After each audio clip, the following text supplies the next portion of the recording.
This is my video for the Advanced Web Engineering Component 2. If we take a look at this here, this is the mark scheme. The first one to tick off is get, which is just returning something to a page. So this can be shown. If we get this up and running.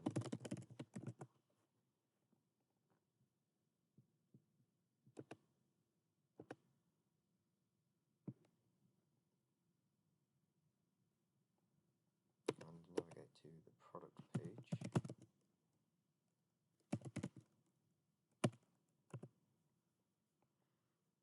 It has returned a list of products that are stored in the database in here. And to get this set up, it required routes to be defined in web.php. So if we take a look in here, we've got slash product. And then slash product. And in order to get the page to display, we needed a blade file, which is product.blade. So we've got this here, just a simple format, just outlining the buttons, card, a little bit of styling at the top. The next requirement is post. This can be shown on this same page again. If we add a new product, and just do you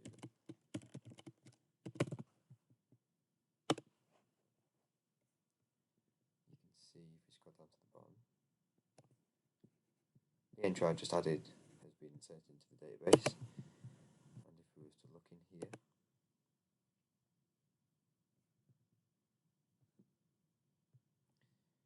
there is the entry, ID 240, that's the one to put in. This was made, again, using routes defined in the web.php. So we've got product create, directing the user to the create page. And on that create page, if we look at the create.blade, it's just a basic form, just allowing the user to put an entry into each box and then another button just to submit. And that then sends a post request, saving the data and adding it to the database. The next requirement is put, which can be shown with the update button. So if we go to the top one just because it's easier, and change this to the price to 505, press update. You can see it updates it here. If you go into the database and reload, scroll to the top, you can see that ID2 has been changed to what we just put into the website. So again, this had routes defined in web.php. It's got product edit. It's got the put request here for the update, which updates the record with, obviously, whatever you type in this box, you press update, it updates the record accordingly.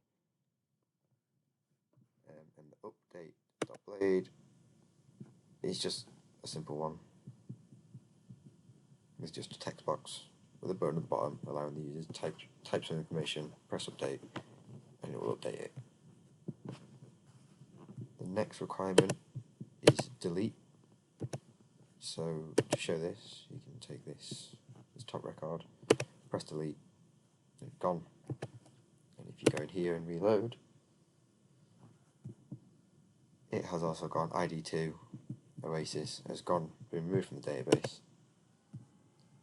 Again, roots in the web.php, so we've got the delete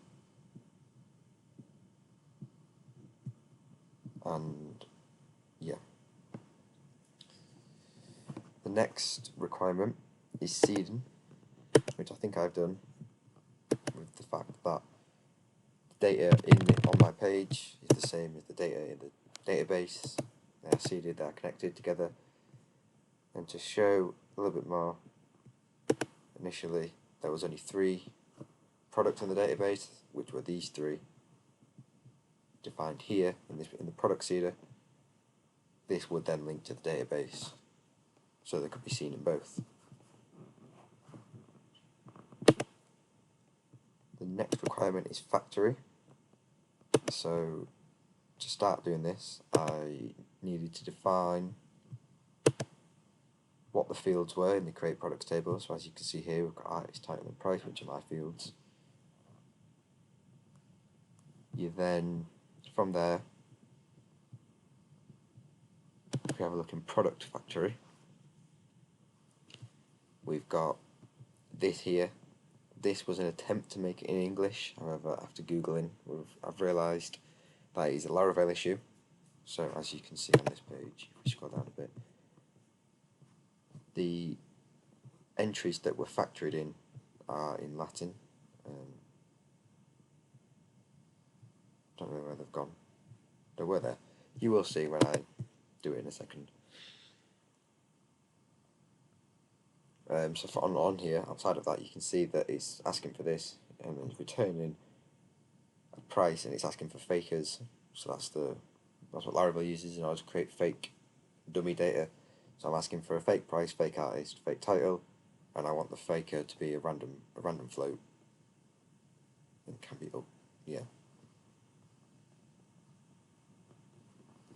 From there, you then need the product seeder, which is needed, and then you run this line here. Having this line here is saying that I want to insert into product a factory of 30 and then create. So and then in order to actually get the entries in, if we close this and just back out of here for a second, you see the 21 in products. If we then stop this and run the command,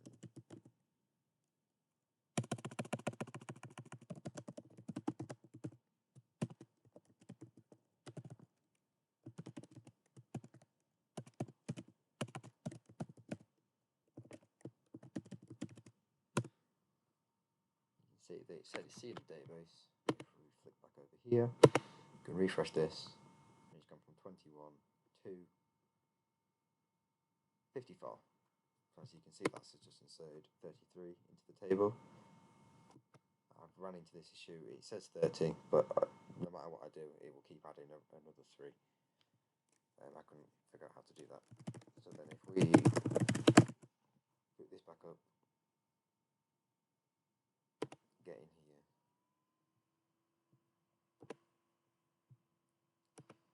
get back to the product page,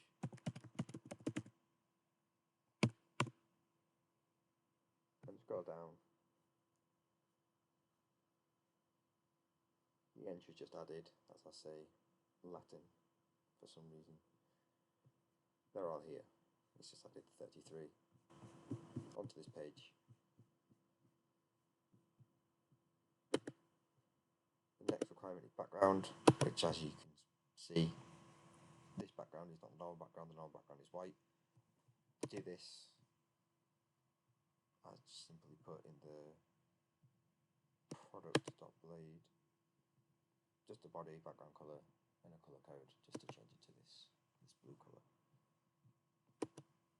I couldn't figure out the issue of ORM. All the pages using multiple templates. Scaffolded,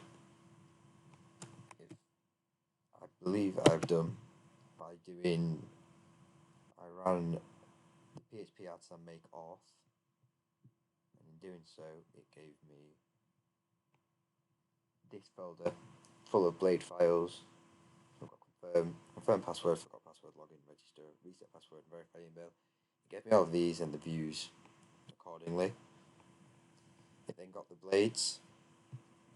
So the blades were imported in for mainly the login and register are the main two. And then from there I went in and I set the buttons up. So if we go to main, the buttons here are set up. I've got a login button. If you press login, it'll take you to a login page.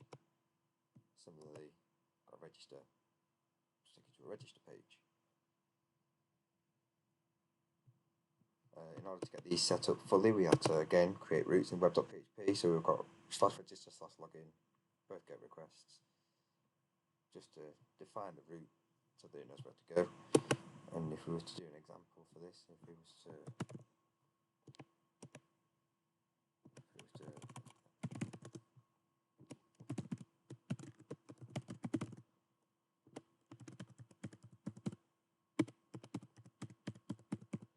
this is creating a user, this is creating a Phil example. If we do this, you logged in with Phil, it takes you to a dashboard page, which is, I haven't changed anything to it, it's literally just a simple dashboard with dashboard, just a prompt in your login, and then a link to mainly product. Home doesn't have a, home would give back a 404, mainly product, and from there you can get into product. So just to show that this is all connected,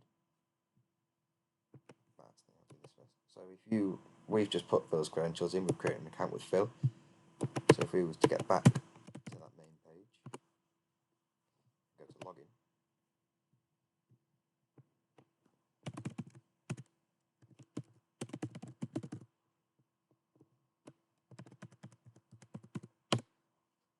it stored the credentials from the register form, it stored them in the database, and then they can then be used to log in the next time. And just to show this, if we was to go to the users table, you can see that there's me, this was created a while ago,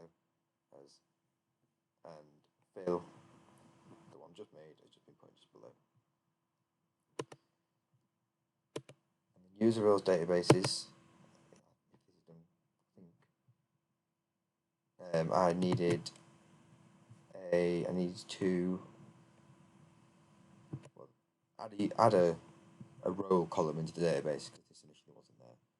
So there can be a differentiation between admin and user. As you can see here, that I'm the admin. The default type when a new account is created is for user, although I could never work out how to get the gates working to control their permissions, but it still goes in as a user rather than an admin. In order to get this done, we had to, in the create users table, we had to go in and add a couple more fields. So initially it was just name, username, email, verified and password. We had to go in and add this enum for role admin or user. And as you can see there, the default is user, so they will go in as a user. So should the gates be set up, they won't have access to edit and delete and all that. And then from there we had to update the migrations within the command line in order to re-update the table to get this row column in. And as I said, I couldn't get the gates working, so they have also not been done. And 10 of the above have not been ticked off, I don't think. So the usability were not attempted.